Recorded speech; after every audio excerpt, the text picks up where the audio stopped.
Can you introduce yourself, Tim? My name's Tim Walsh. Okay. I am a partner at Delloite, and I happen to be one of the founders of Deloitte's data and AI practice about 20 years ago. Awesome. Thank you so much, Tim, for joining with me to do this Yeah. AI podcast using this thing. I'm going to show this for a second and ask you what exactly is written on it. Okay. Articulate intelligence. So I was gonna tell. I've asked the same question for 7 other people. Yeah. They said it's artificial intelligence. Yeah. They subconsciously thought that this is artificial intelligence. So that's cool. So it's kind of a game like House of Cards. Okay. Has a bunch of cards, and you basically pick them up, and it has some questions in it. Okay. And then you answer them. Perfect. As simple as it is.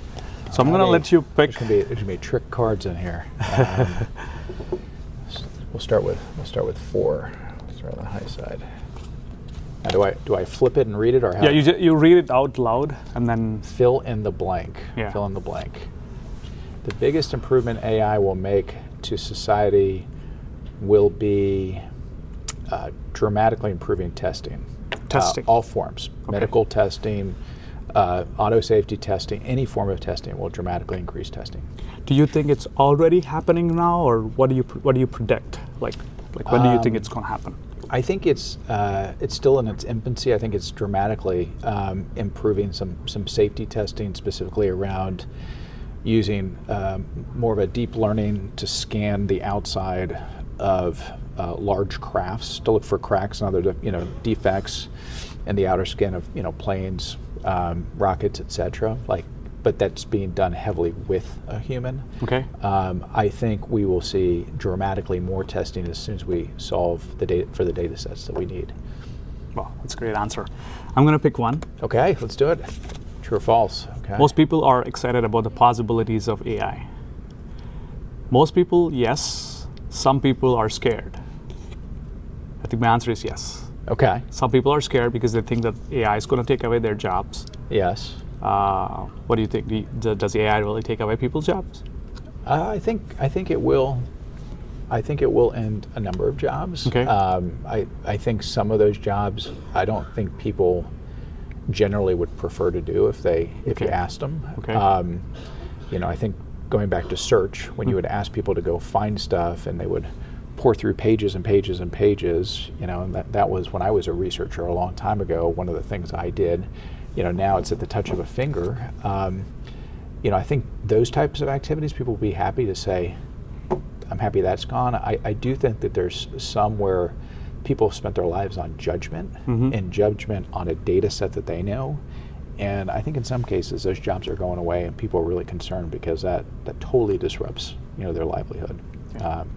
Medical industry in some cases, I've already talked about testing and safety and others. But AI will absolutely disrupt certain roles that historically have been wholly a human making a judgment decision, and AI will take over some percentage of that. All the simplest tasks will be taken over by AI-related bots or agents, and then the complex ones is the ones who are doing the complex problem solving. You think those are the ones who will remain? I think so. In science, I was there when we used to measure things in parts per million, and when we flipped and were able to, at a low cost, measure at parts per billion. And as soon as we dealt with the compute side of that, because you had richer data sets, it actually opened up new jobs and new opportunities, right, that we didn't even think about at the time. And you could talk about that in terms of the medical industry, environmental. You talk about that as it relates to fraud, your ability to take a snapshot, in sub-milliseconds to look for behaviors that are bad people trying to do bad things. AI might get rid of some of the incident responses that were less complicated, but you're going to have this richer set of data, and you're going to be looking at the results of analysis, and I think it will open up jobs as well. Okay. So. All right, let's take another card. You want to pick one? All right, here we go. I'm going to do make connections. We've already done fill in the blank. Sure. True, false. What is the biggest misconception about AI that you encounter? I do think that there's a sense that it is doing harm, and we need to defend against harm being done. And look, with any new technology, there's risk. Full stop. Yeah. Internet, there's risk. Search, there is risk. There's certain, medications, there's risk. Dietary, like there's always risk when something new truly hits. I would like to see more models for experimentation, Okay. Especially when we can do it in a way we don't know the outcome in the change to a business model. Okay. I do think the way that we're trying to manage risk is by trying to dictate what the outcome must be. And Okay. I think with any massive innovation, there's going to be instances where we shouldn't know what the outcome is, because we need that to innovate and completely change how we think about an interaction. Okay. Like nobody knew what voice to text was going to be until we created and made it real. People started using it, and then they started using it for things that they had no idea were possible. We didn't know all the use cases for Yeah. voice for text. Yeah. And we're still in our infancy on that. So biggest misconception. Look, bad things can be done from AI, sometimes knowingly, sometimes unknowingly. Unknowingly, and clearly we have to have a way to research and test it. But I don't like the concept where it has to always be proven that it's working right, Got it. because we don't always know what the right outcome is when we completely change a Yeah. business process, a business model, a behavioral practice. So. From what we know, what AI could offer, do you think the benefits can outweigh the risks that generative AI in general has? I think of many places. If bad people are using AI to try to circumvent controls and hurt people, be it financially, physically, mentally, etc., I do think we need to use some AI to battle against that, yeah. in an offensive way, battle against AI. There are some things where I'm not personally ready. Would I be ready for a full underwriting process and decisioning being done by AI without any form of human intervention? I'm not there on that one yet. Okay. Could an AI agent do the final decisions around somebody's health situation, be it if it's mental health or physical health? No. Okay. I still want to. Okay. I still want to MD in the loop. Okay. You know? Yeah. There are some startups in that area too, medical industry, or yeah. Will we find that at some point in time there are certain types of medical issues that we can detect more effectively with AI? We might. All right. So I'm going to take another one. All right. What was your first interaction or experience with AI? So probably 5-6 years ago, I was in a hackathon. Yeah. And I was doing sentiment analysis for customer publicly posted comments or reviews. At the time, we were looking at a solution where we can instantaneously get the general sentiment of what people are tweeting about a typical company. I used IBM's at the time, IBM's sentiment analysis. Yep. At the time, it was latest and greatest. It was doing pretty amazing job. Looking back, that was my first interaction. I was really surprised. People, wow. General sentiment, people are really angry. General sentiment, people are really okay or good about your service. Yeah, so that was my experience. What was yours? I'm going to tell you, it depends whose definition of AI you use, because AI can be everything from RPA and statistical analysis through now generative, depending on whose definition. The first time, I'll use the sentiment analysis, the first time we did that, it was shortly after the 2008 financial crisis. And we were trying to look at what were behaviors that caused stress in the markets, what were behaviors that would cause contagion. So we were doing a lot of experimentation with sentiment analysis. And so that's when we started pouring in a wider variety of data sets, semi-structured data sets.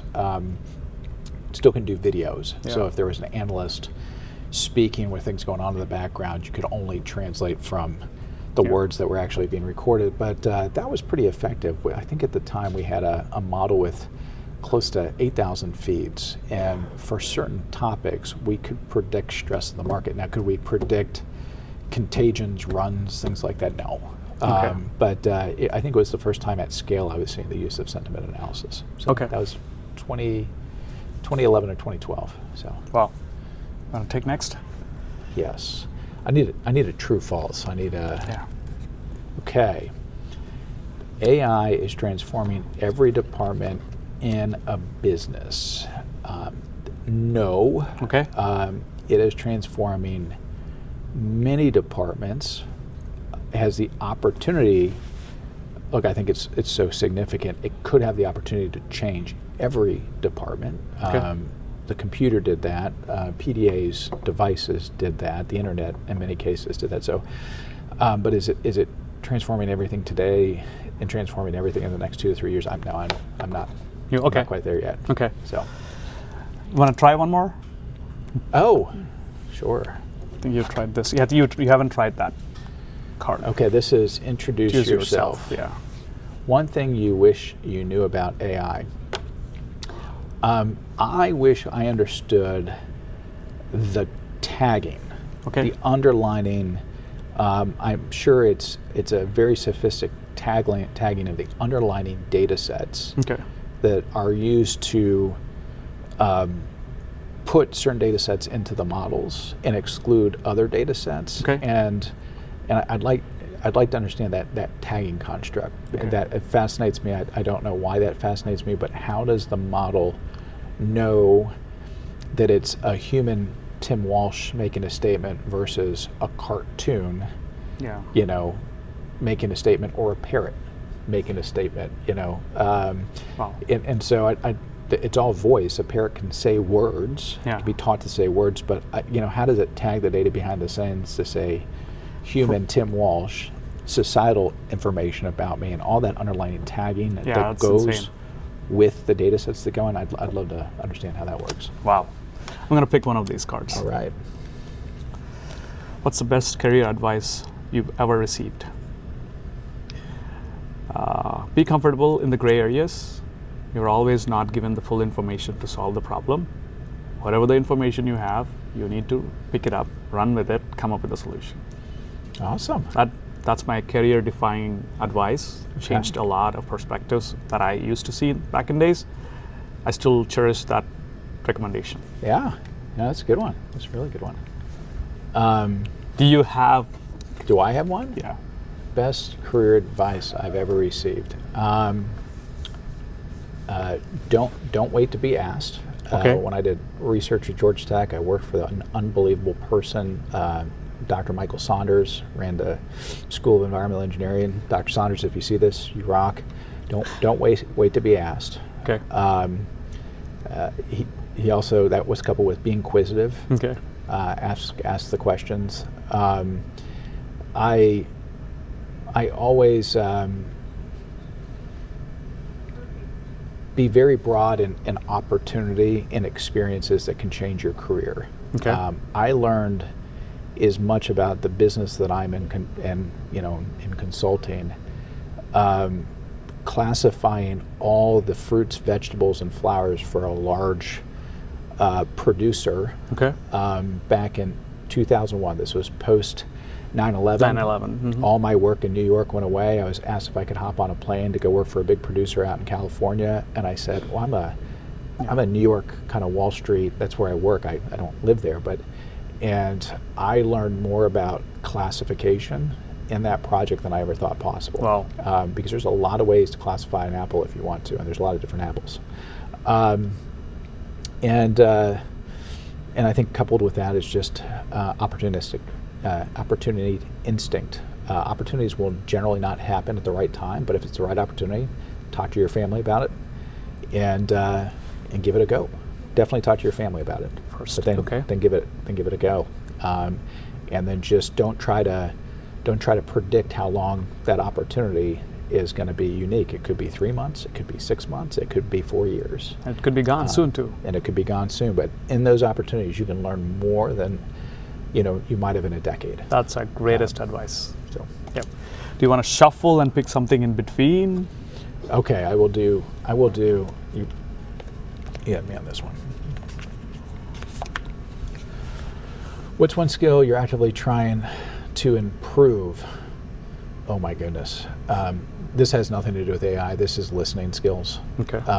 So how to walk into a situation not assuming that you have the answers and Okay. not assuming what worked last time is going to work this time, and spending that time to truly listen and ask the right questions. Has nothing to do with AI. I think AI related, look, I think there's a couple skills of the future that everybody needs to continue to invest in.